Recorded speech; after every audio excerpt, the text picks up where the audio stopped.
Quando o sol brilha sobre os painéis solares fotovoltaicos, uma porcentagem da energia solar é absorvida, produzindo energia elétrica.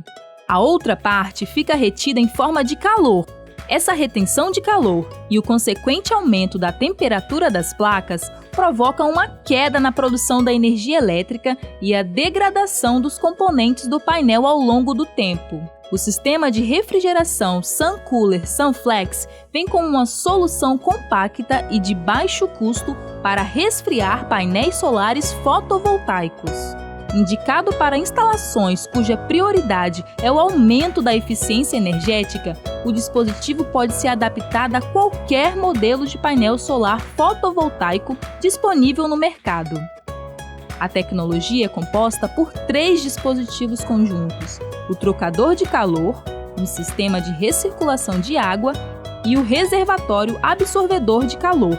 O trocador de calor é incorporado na parte inferior de cada painel através de uma estrutura de fixação e pode ser movimentado e removido a qualquer momento, o que mantém todos os componentes do painel intactos, preservando sua garantia de fábrica.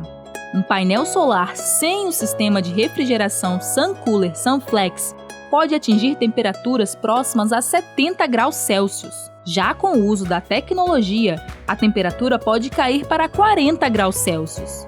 O sistema também traz uma vantagem econômica: eleva a capacidade de geração de energia elétrica na usina fotovoltaica em até 5%, promovendo a diminuição dos custos de produção e aumentando a taxa de retorno do investidor. O sol é o futuro da energia. O futuro está em suas mãos e o sistema SunCooler SunFlex é a tecnologia que vai mudar o seu modo de inovar. Seja um parceiro SunFlex.